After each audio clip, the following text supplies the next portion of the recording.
నమస్కారం. ఈరోజు మనం యుఏపీఏ చట్టం గురించి లోతుగా తెలుసుకోబోతున్నాం. ఈ చట్టం అసలు ఏం చెబుతోంది, దానిలోని కీలక అంశాలేంటి, వీటన్నిటినీ చట్టంలో ఉన్నదాని ప్రకారమే సింపుల్గా విడమర్చి చూద్దాం. సరే, ఈ చట్టాన్ని అర్థం చేసుకోవడానికి మన ప్రయాణం ఎలా ఉండబోతోందంటే, ముందుగా యుఏపీఏ అంటే ఏంటో చూస్తాం. ఆ తర్వాత ఈ చట్టంలో ఉపయోగించిన కొన్ని ముఖ్యమైన పదాలకు అర్థమేంటో తెలుసుకుందాం.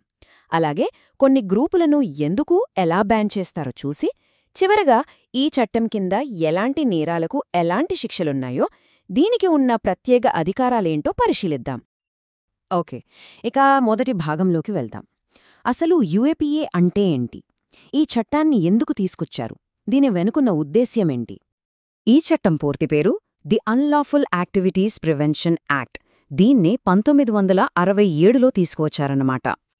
ఏ చట్టానికైనా దాని పీఠిక చాలా ముఖ్యం. అదే దాని ఆత్మలాంటిది.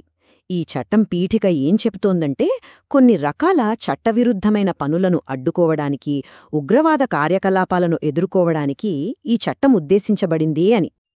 సరే, ఇప్పుడు ఈ చట్టానికి మూలస్తంభాలైన 2 కీలకమైన పదాల గురించి చూద్దాం. అవేంటంటే చట్టవిరుద్ధ కార్యకలాపాలు, ఉగ్రవాద చర్యలు. ఈ రెండిటి మధ్య తేడా ఏంటో అర్థం చేసుకుందాం. చూశారు కదా, ఈ చట్టం 2 వేర్వేరు విషయాలను టార్గెట్ చేస్తోంది. ఒకటి, చట్టవిరుద్ధ కార్యకలాపాలు అంటే దేశ సార్వభౌమాధికారానికి, సమగ్రతకు భంగం కలిగించేవి. ఇక రెండోది, ఉగ్రవాద చర్యలు. ఇవి దేశ భద్రతకే ముప్పు తెస్తూ ప్రజల్లో భయాన్ని సృష్టించేవి. ఇంకాస్త వివరంగా చెప్పాలంటే సెక్షన్ 2O ప్రకారం చట్టవిరుద్ధ కార్యకలాపం అంటే ఏంటి?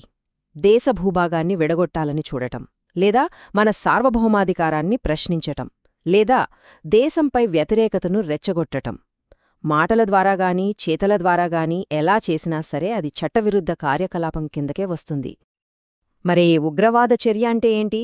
సెక్షన్ 15 ప్రకారం బాంబులు, తుపాకులు వాడటం, కిడ్నాప్లు చెయ్యడం, నకిలీ కరెన్సీని చలామణి చేయడం, ఇలాంటి పనుల ద్వారా దేశ ఐక్యతను, భద్రతను దెబ్బతీయాలని చూసినా, లేదా జనంలో భయోత్పాతం సృష్టించాలని ప్రయత్నించినా దాన్ని టెర్రరిస్ట్ యాక్ట్గా పరిగణిస్తారు. అయితే ఒక సంస్థను ఈ చట్టం కింద చట్టవిరుద్ధమైనదిగా ఎలా ప్రకటిస్తారు? ఆ ప్రాసెస్ ఏంటో చూద్దాం. చూడండి, ఒక సంస్థను బ్యాన్ చేసే ప్రక్రియ కేవలం ప్రభుత్వ ఉత్తర్వుతోనే అయిపోదు. దీనికో పద్ధతుంది.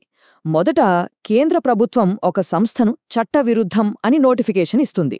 కానీ అలా ఇచ్చిన 30 రోజుల్లోగా ఆ విషయాన్ని ఒక ప్రత్యేక ట్రిబ్యునల్ ముందు పెట్టాలి. ఆ ట్రిబ్యునల్ ఒక హైకోర్టు జడ్జి ఆధ్వర్యంలో మొత్తం విచారణ జరిపి ఆ సంస్థ వాదనలు కూడా వింటుంది. ఆ తర్వాత 6 నెలల్లోగా ప్రభుత్వ నిర్ణయం సరైనదేనా కాదా అని తేలుస్తుంది. అంటే ఇక్కడ ఒక జ్యుడిషియల్ చెక్ ఉందన్నమాట.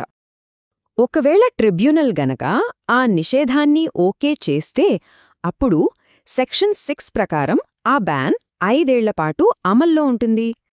మరి ఈ చట్టాన్ని అతిక్రమిస్తే పరిణామాలు ఎలా ఉంటాయి? ఇప్పుడు రకరకాల నేరాలకు ఎలాంటి శిక్షలున్నాయో ఓసారి చూద్దాం. ఇక్కడ శిక్షల తీవ్రత ఎలా పెరుగుతుందో గమనించండి. ఒక చట్టవిరుద్ధ సంస్థలో సభ్యుడిగా ఉంటే 2 ఏళ్ల వరకు జైలు శిక్ష, జరిమానా పడొచ్చు. అదే ఉగ్రవాద చర్య కోసం నిధులు సమకూరిస్తే శిక్ష 5 ఏళ్ల నుంచి జీవిత ఖైదు వరకు వెళ్తుంది. ఇక ఆ ఉగ్రవాద చర్య వల్ల ఎవరైనా చనిపోతే శిక్ష ఇంకా కఠినంగా ఉంటుంది.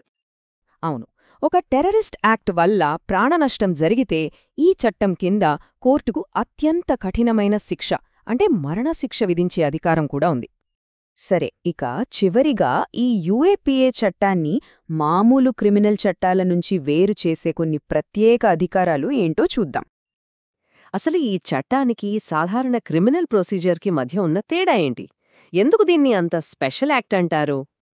సెక్షన్ 43D ఈ చట్టానికి కొన్ని అసాధారణమైన పవర్స్ ఇస్తుంది. ఉదాహరణకు, సాధారణంగా పోలీసులు 90 రోజుల్లో ఛార్జ్షీట్ వెయ్యాలి. కానీ యుఏపీఏ కింద 180 రోజుల వరకు టైం తీసుకోవచ్చు.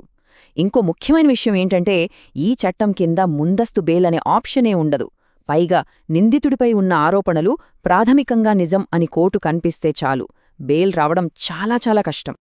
ఇవే కాకుండా మరికొన్ని కీలకమైన నిబంధనలు కూడా ఉన్నాయి. సాక్షుల రక్షణ కోసం విచారణను రహస్యంగా జరపొచ్చు. ఫోన్ సంభాషణలు లాంటి ఎలక్ట్రానిక్ సాక్ష్యాలను కూడా కోర్టులో ప్రవేశపెట్టొచ్చు. కానీ అన్నింటికన్నా ముఖ్యమైనది సెక్షన్ 43E.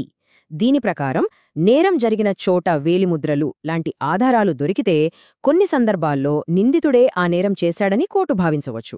ఇది నిరపరాధి అని రుజువయ్యే వరకు నిర్దోషి అనే సాధారణ న్యాయ సూత్రానికి ఒక పెద్ద మినహాయింపు.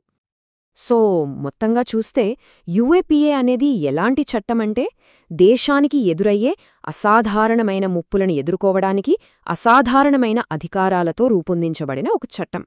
మరి ఈ క్రమంలో దేశ భద్రతకు వ్యక్తిగత స్వేచ్ఛకు మధ్య ఆ సరైన బ్యాలెన్స్ ఎక్కడ ఉంది అనే ఒక పెద్ద చర్చకు ఇది ఎప్పుడూ ఆస్కారం కల్పిస్తూనే ఉంటుంది.